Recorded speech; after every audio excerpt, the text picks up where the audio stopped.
আজ থেকে ৪-৫ মাস আগে আমার গ্র্যাজুয়েশন শেষ হয়। তখন আমি ঠিক করি আমরা কয়েকজন বন্ধুরা মিলে গোটা বাংলাদেশ ট্যুরে যাব। কাকতালীয়ভাবে আমার ৪ জন ফ্রেন্ডের বাসাই ছিল ফেনীতে। তার মধ্যে একজনের নাম আশফাক। তো আমরা সবাই ঠিক করলাম আমরা আশফাকের বাসাতেই থাকে পুরো চট্টগ্রাম ঘুরে দেখব। বাড়িটির লোকেশন ফেনী থেকে একটু ভিতরে একটা গ্রামে।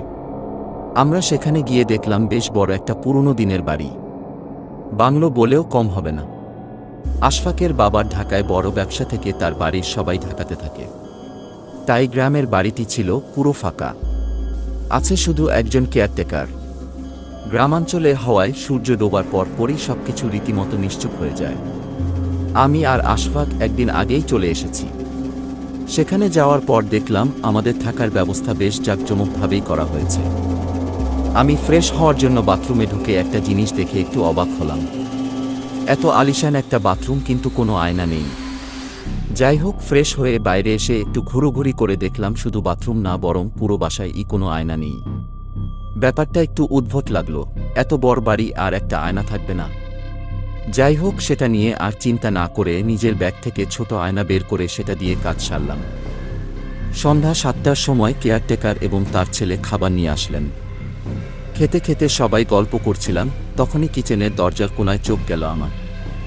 দেখলাম বিশাল একটি মাছ সেখানে দাঁড়িয়ে আছে। এমন কোনো মাছ আমি এর আগে কোনোদিন দেখেছি বলে আমার মনে হয় না। আমি ভাবলাম ওটা হয়তো কোনো শোপিস হবে। আমি আশফাককে ডাকতে গিয়ে দেখলাম ম্যাচটি নিচে পড়ে গেল। এটা দেখে আমি একটু ভয় পেয়ে গেলাম। আমার সামনে থাকা প্লেট রীতিমতো নিচে পড়ে গেল। সবাই অবাক হয়ে আমার দিকে তাকালো। তখন আমি সবাইকে ঘটনাটি বললাম, কিন্তু লক্ষ্য করলাম কেয়ারটেকার সাহেব আমার কথা শুনে একটুও ইতস্তত হলেন না এবং তিনি বললেন, মনে হয় বাঁধনগুলো আবার লাগাতে হবে। এই কথার মনে আমি তখনও বুঝতে পারলাম না। তারপর খাওয়া দাওয়া শেষ করে দুজন দুই রুমে ঘুমাতে চলে গেলাম। প্রায় রাত ৩টার সময় আমার ঘুম ভেঙে গেল।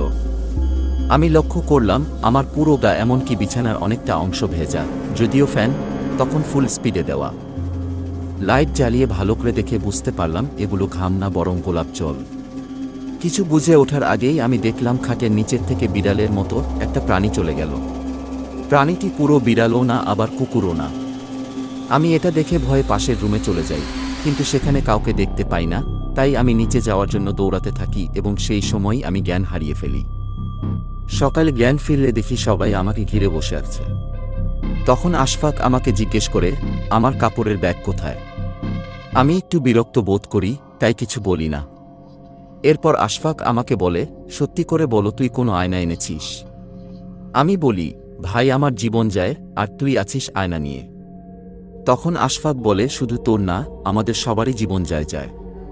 তুই তাড়াতাড়ি আয়নাটা নিয়ে নিচে চলো। আমি ব্যাগ থেকে আয়না বের করে নিচে গিয়ে দেখি কয়েকজন হুজুর বসে কিছু তিলাওয়াত করছেন। আমি সেখানে গিয়ে ওনাদের হাতে আয়নাটা দিলে তারা সেটাকে কিছু একটা পানি দিয়ে ধুয়ে ভেঙে ফেলেন। আমি কি হচ্ছে কিছুই বুঝতে পারছিলাম না। আশফাককে জিজ্ঞেস করলে ও বলে, আমি তোকে ঢাকা যাওয়ার সময় বলবো। ও আমাকে ১ ঘন্টার মধ্যে রেডি হতে বলে। যাওয়ার পথে আমি যেসব শুনলাম তো শুনে আমি অতকে উঠলাম। আশফাক বলল, এই জায়গায় মুঘল আমলে অনেক মানুষকে মারা হয়েছিল। পরবর্তীতে আশফাকের দাদারা যখন এখানে বাড়ি বানানোর সিদ্ধান্ত নেন, তখন যেই কাজ শুরু করত সেই কোনো না কোনো সমস্যার শিকার হতো। শফাকের বাবা ২০০৯ সালে এই বাড়ি বানিয়ে থাকতে শুরু করেন। বাড়িতে ওঠার ৩ দিন পর আশফাকের দাদি মারা যান এবং তারপর দিনই তার নানা মারা যান। এরপর তার মামা খালারাও ওই জায়গায় অনেক সমস্যার শিকার হতেন। এক পর্যায়ে আশফাকের বাবা কুষ্টিয়া থেকে এক বড় হুজুর আনেন। হুজুর বলেন সেই বাসায় ৮,০০০ জিন বসবাস করে এবং তিনি আরও বলেন এই জিনগুলো এই বাসার মধ্যেই অন্য এক ডাইমেনশনে বসবাস করে, তাই তাদের কোনোভাবেই তাড়ানো সম্ভব না। হুজুর আরও বলেন যে বাসা থেকে সকল আয়না সরিয়ে ফেলতে হবে, কারণ এইসব জিনিস তাদের এবং আমাদের ডাইমেনশনের মধ্যে সংযোগ করে দেয়। আমি সে বাড়িতে আয়না নিয়ে গিয়েছিলাম, তাই সেই জিনরা ওই বাসায় আসতে পেরেছিল। এত কিছু শুনে আমি আশফাককে জিজ্ঞেস করলাম, তাহলে বাসায় কেয়ারটেকার কি করে থাকে? আশফাক উত্তরে বলে, বাসায় কোনো কেয়ারটেকার থাকে না।